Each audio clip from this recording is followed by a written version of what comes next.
Hello and welcome to Conversations. I'm Jim Blow, your host. Very pleased to have joining me today Diane Keller, the President and CEO of the Ann Arbor Ypsilanti Regional Chamber of Commerce. Welcome to Conversations. Thank you. Pleasure to be here. It's been a combined now, as you said, for 7 years, and you've been with the Chamber in one way or another for how long? 15 years. 15 years. Yes. And your role as President and CEO was partly when that combination took place? Actually, I was the president of the Ypsilanti Chamber Okay. prior to the merger of the two organizations for probably about the last close to 10 years. Okay. So you've, in one way or another, been with the Chamber. And what exactly is a Chamber of Commerce? Well, and what does Ann Arbor and Ypsilanti, why the merger? Well, we merged way back in 2010 because it was for the betterment of both of our memberships. When we looked at the differences in what it would be separately versus what would be together. For example, things like networking, we have a larger networking base. Things like public policy, we have a larger voice both here in Washtenaw County but throughout the state of Michigan and the federal level. So we garner more support. We had a lot of members that were in common, and so that was a lack of duplication was helpful for them. And then we just have better programming and better ways to spend our dollars than to spend it on rent and things of that nature. I want to say, in 2010, when the merger took place, it was also the time where economically and as far as business and commercial enterprises, it was a downtime, I guess you could say, in certain respects.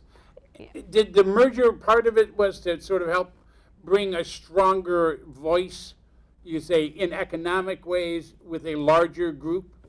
Well, what it did is enabled us to, for example, we looked at what was in the best interest of the membership, and so we kept examining that question: is the best interest of the membership to be combined because we could spend more on programming, which would help the businesses more. We could have more influence on policy affairs. So a lot of it kind of went back to what was in the best interest of the membership. And every time we asked the question, it would keep coming back to, yes, this made more economic sense, and it enabled us to set the example, that businesses could combine, they could do it well. They didn't have to cut staff. They could do all those things and bring people together that made more sense, not just economically, but for a whole host of reasons. Not the least of which for our chamber, a lot of it was policy-based. They really wanted to ramp that up. You mentioned the membership. Who belongs to the Ann Arbor Ypsilanti Regional Chamber of Commerce? Is it just big, small businesses, individuals, government, All of the above. Okay. The majority of our base is probably 10 employees or less, Okay. but we do have all the larger major institutions, the local hospitals, the universities, the motor companies, the Toyotas. They're all members of our organization. So we're still, we have everybody from the mom and pop. We have individuals that work out of their homes all the way on up to, the University of Michigan and beyond. So. What does you say the majority of your membership are the smaller businesses? What does a chamber provide to you say both a young but a small number of employees membership that would encourage them to get actively involved?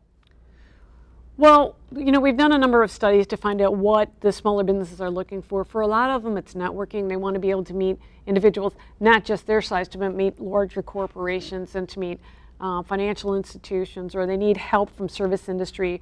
The other things that they have requested and that we try to provide is we kind of act as a funnel of information. And so for a lot of small businesses, they need additional resources. So we have a page that has resource information. We know when they should go to Ann Arbor Spark, or whether we should send them to the Small Business Development Center on their team, or whether they need employees, in which case we might send them over to workforce development. We also work with the local government, so we have a whole host of areas in which we can help them. We help them also with publicity. We send out a biweekly newsletter. They can promote their events on our website. They can attend events and activities that we host. So it's kind of well-rounded. There's a little bit of something for everyone, including there's also discount services like programming of that nature too, where they can save dollars. And for the members then, are there you mentioned networking a couple times. When or how are there opportunities for a owner of a small business to actually meet and you could say and do that networking, or is it nowadays almost all done on the internet, so to speak? No, we do a lot of Yeah. networking. We have a lot of programming. Each month throughout the fall and winter, we have our early edition breakfast, which is an opportunity we have a number of speakers, and we usually have around 120 individuals that attend that event. And then in addition, we have Coffee Connects, we have Get Connecteds, we have some after hours, we have specialty events that are maybe once a year, such as our Chambers Golf outing. We have a trap shoot that we host in conjunction with, give back to some of the policing services locally. We have events like our year ender, which is probably our largest networking event of the year, and that has usually around 800 people there. Okay. And so there's just a whole variety from small to big that you could attend. And as the president CEO, what is your job? What is your responsibility? How do you sort of bring this all together? Well, I'm fortunate that I have a fabulous staff, so that makes it really easy for me because I'm more the individual that helps look at where we want to be as an overall arching large umbrella. picture. The bigger Yeah. picture. I work with the board of directors. We have an amazing board, and then I have a very creative staff, and I'm able to work with them individually or as a team. And we set down the agenda, we set down the programming, we look to see if that will work. We just had a staff retreat last week, and we look to see, are these things that we can continue to do? What do we want to add? What's working? Yeah. What would be more helpful as we move forward? We have some new initiatives that are coming up that I mentioned to you earlier about a grant, and we're gearing up for that. Well, and looking at the big picture, as you say, and having been involved with either the regional Ann Arbor Ypsilanti regional or the Ypsilanti prior to that, what are some of the things that I would say that you feel you've been able and the chamber's been able to accomplish over the last couple of years? And then in looking forward, what are some of the things that coming out of your retreat or coming out of the large picture do you see the chamber moving toward? But let's look, what has the chamber been able to accomplish over the last couple of years? Well, it's a variety of initiatives. A lot of them are policy-driven initiatives. We've taken some stances on the Elliott Larson Act. We've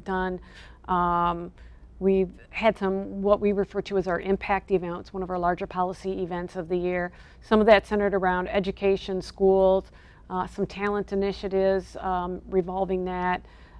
In addition to some of those, we've added programming, including things to help certain segments of our membership. We have been doing for the last few years a grub crawl, not a pub crawl, a grub crawl, and that's been very popular, but it's helped our restaurants out to showcase what they do. And then we started teaming up with one of our partner organizations, Growing Hope, and that's worked out really well. Now we're referring to it as the Ypsi Tasty, and so it's made it great programming because it helps our membership, but it also brings individuals into the community that maybe wouldn't have had an opportunity to go out and sample the foods and work with other At times initiatives. you get very territorial or parochial where you get accustomed to eating at certain restaurants or going to certain geographic regions, and because you may not be aware or not know what is available everywhere else, you tend not to go where you don't know, where you're going to choose to eat or take in a show or something like that. Yeah. And we've also added a lot of programming for resources to make sure that we act as that funnel of information. We want to make sure that there are small businesses out there that are getting the help and the assistance that they need. So, for example, if they are need help with banking services, or maybe it's Christmas time and they have a lot of leftover inventory, I myself may not be the person that they should be talking to, but maybe there's an individual at the Small Business Center and we can connect them together, or maybe there's somebody at SCORE, which is well, it used to be the Senior Corps of Retired Executives. But other support groups and advising groups, you might say, to give them direction. They give them help, and it's assistance that they can get for free. A lot of businesses will open up and then they struggle, and not so much even in year 1, but in year 2 and 3. Right. The energy is there at the first year. It's when things hit a bump, or when things slow down, and you're not quite as energetic and not, as you say, not always knowing where to turn. Where to turn, I think. That's a lot of it, and working with our organizations to make sure that we're helping them and assisting them, whether it's it's recognition, visibility, counseling, creative ways of working together. Well, looking over the past few years, what, I won't say has been a failure, but what has been the most difficult as far as working with your members to you say get accomplished, or what hasn't worked out quite the way you thought or hoped it might work out? That's a good question. I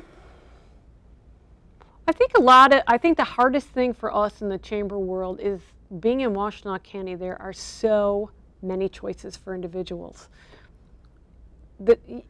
Any day or any night of the week, the membership and individuals are getting pulled in different directions. And so when you look at chambers from the past, 15, 20 years ago, they didn't quite have that same dynamic. So the chambers have had to reinvent themselves, because you can get so many of the things that you traditionally, the chamber offered. Now we still offer a directory, we have a hard copy, but now we have an electronic copy. So we have to understand that those as who've we been move members forward. for 20, 30 years are accustomed to the way things were done. Right. And I won't say, well, in a sense, reluctant to see what they're used to having get changed. And we have a converge group, which is young professionals.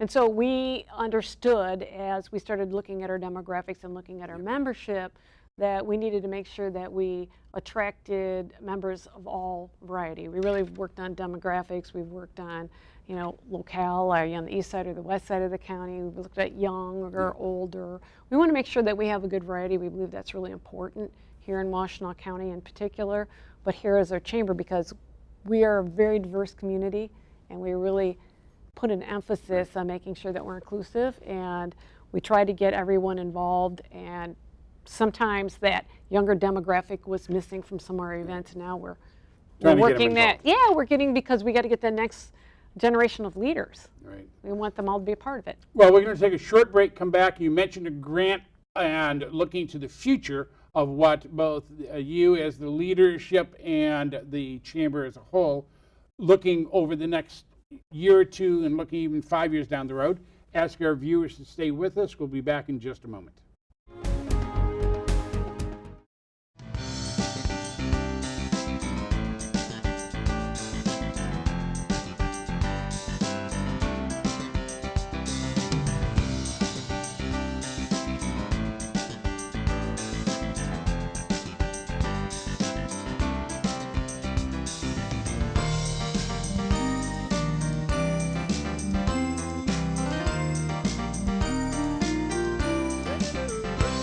I'm Dana Denta, host of FYI, and you can tune in Monday through Friday at 10, 6, and 10, only on CTN.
CTN Sports, bringing local sports to you.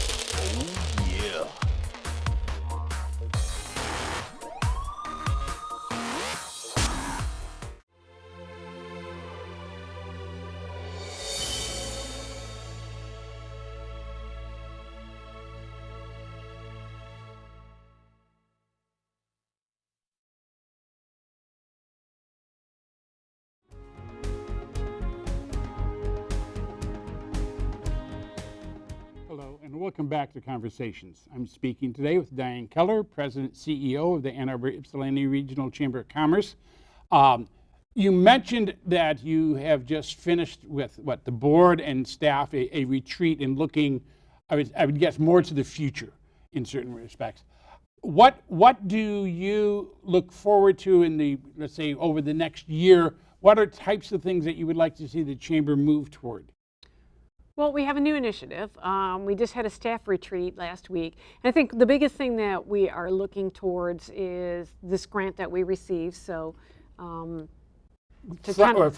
did the grant come from? First okay, of so the grant is from the MFDMO, which is the Michigan Film and Digital Media Office, and it's part of the MEDC.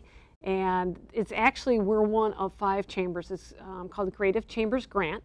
And we are one of 5 chambers across the state of Michigan to receive this pilot program to run locally to help businesses in the creative industry sectors. Okay. Meaning what? So meaning that the state of Michigan would like to brand Michigan similar to they did with the Pure Michigan campaign, but the Creative Chambers campaign. And the idea behind it is to make the state of Michigan the most creative state in terms of the talent that we have, attracting businesses that are creative, having creative projects brought here, and in that entire industry. And the creative industry is more than just the fine arts. The creative industry covers 14 different segments. And some of the segments are areas like creative technology, architecture, who's the next Franklin Lloyd Wright, publishing. Okay, and so this grant provides what, money to do what then? So what they wish us to do, they had basically 3 pillars that the state wishes us to work towards. One is attracting creative talent, growing small business in the creative cultural areas, and to enhance the area culturally and make it very vibrant. No, it's build on what is already there. Exactly. We are very blessed. We are working with our partner organizations, the Arts Alliance. They have been doing this process for years now.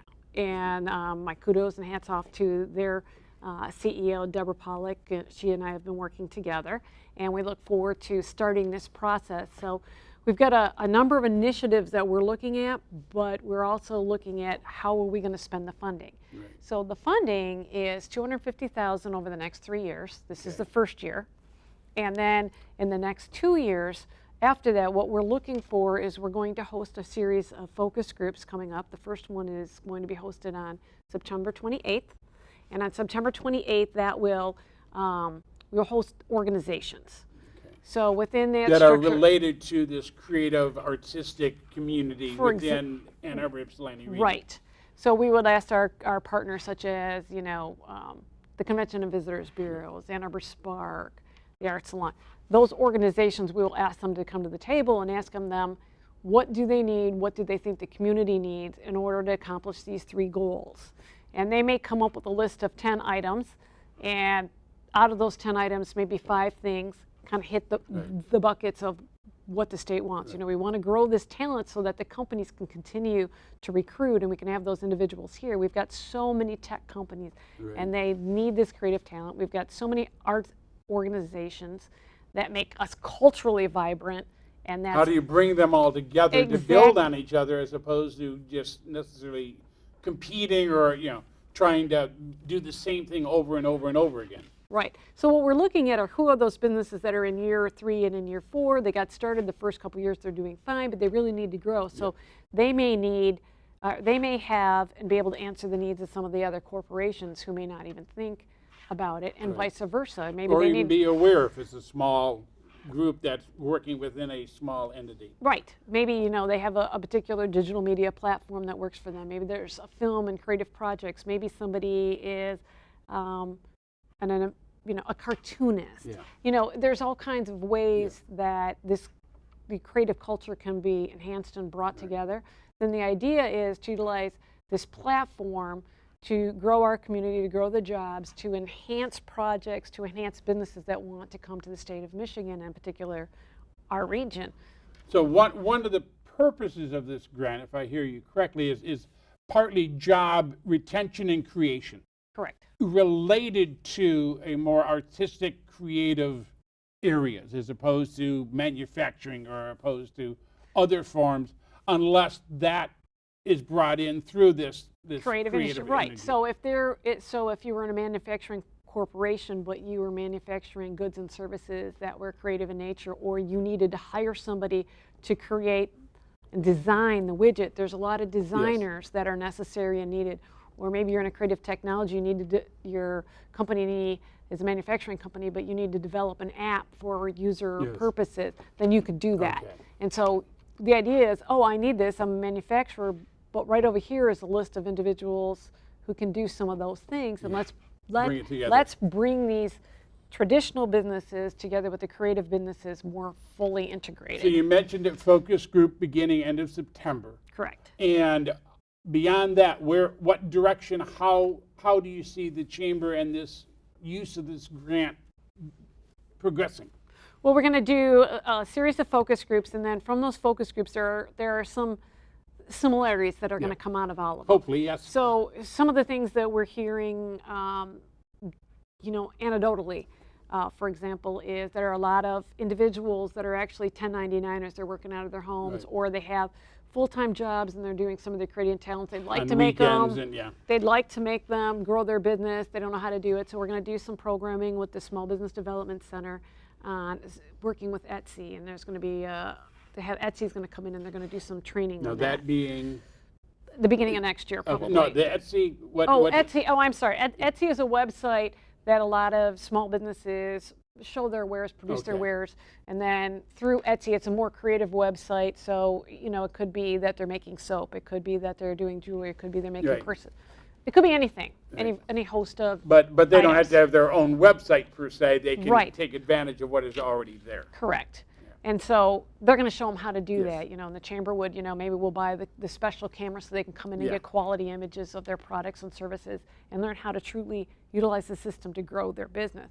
So if we can just take, 40 people that grow their business, that's 40 new jobs. Right. Maybe they hire somebody, maybe they utilize a bookkeeper that's local, maybe they, are working with a shipping company. It all trickles down. Yeah, very, very seldom is it really just one person and one business and not impacting the domino effect. So the Etsy is just one small one. We'll probably look at what are some projects that we could do. There's been a lot of ideas thrown out so far, but we'll know better as we finish the focus group process. And that process is over how long of a period, most likely? We'll be mostly through September and October. Okay. And then in the fourth quarter of this year, we're going to look at, let's put together a report. Let's see what came out of it, and let's see, okay. What were similarities? What were some ideas? And then from there, we have to figure out how do we spend the funding. So this may be a fabulous idea, but it costs too much. We don't have enough to accomplish it. So do we get private dollars to help us accomplish this? Or, maybe 3 other ideas. One of the things that we know we will be doing, we're going to be doing some asset mapping and some collection of resources specific to the creative market. So they can go online, they can find these services that they can look at and they can say, I don't know where I need to go. And we can, okay, well, they're here on our website. Here you go. It's sort of in the 80s when there were so many different social programs and nonprofit and that, but no one had brought it all together for people to be able to go and see what is available in a large picture, as you say. And I know that the Arts Alliance has done a lot of work in this arena. I know one of the things that they have told us is that there are organizations that they want to be artists. They want to do their art. They don't really want to do the business aspects of it. And so, you know, the things that we'll be checking on to see what comes out of the art focus groups is there areas for incubation, or are they already some incubation places? And when I say incubation, arts incubators, you know, similar to what Space Spark and- does yeah. for technology Yeah. groups, but space where they don't have to worry about who's paying the rent, doing all those things, but they can come, they can create, they can do their job and have all the support services in one area. Or are there organizations that are already doing that where we can support those organizations and promote those organizations so that they can get a boost up Have and more people be funnel aware of people what is to already them. there. Yeah. Exactly, because Washtenaw County is amazing and they have so much opportunity, and so does the state of Michigan. You know, we've been in the auto industry for so long, but that's where there's so many creative jobs. Is in the auto industry. Who's designing that next car? Beyond the grant, looking 6 to 9 months down the road, what else in the last minute or two here do you see the chamber working on? Are there new initiatives, new programs beyond the area of the grant that people can, you say, look forward to? Well, the grant is our next big thing because it's going to take up the next 2 to 3 years, and then we will continue to roll that out to our programming and services. But we've been looking at more opportunities to connect all businesses and more training opportunities, seminars, and what might those look like. We've been working with area organizations, partner organizations to help promote. This past year, we really added a new component of the Teacher of the Year Award, which was amazing. We had an Educational Endeavors Award, an E3 Award, and then this year we added the Teacher of the Year Award, and it was amazing how the businesses responded to it and how the teachers have responded to it. So we're also going to continue that educational component. We added a Leadership 2.0 this past year, and so now that's kind of getting off the ground, and we'd love to see those individuals who maybe they went through the 1.0. You don't have to go through the 1.0. That's more getting to know situational things like, you know, what's happening in the policing services, what's happening in K through 12 education, meeting the superintendents, those type of things, where the 2.0 is more target specific to you needs getting of your the people. leadership skills and how are you going to lead that group and how are you going to lead yourself, whether it's you at the office or you at your church or you in your community. Great. Well, I want to thank you for joining us today and updating us not only on what the chamber is, but what your goals and looking to the future, because it is a dynamic community that you're working with. Thank you very much. It was a pleasure to be here. Great. I want to thank our viewers for joining us today and look forward to your continued support here on Conversations. Thank you.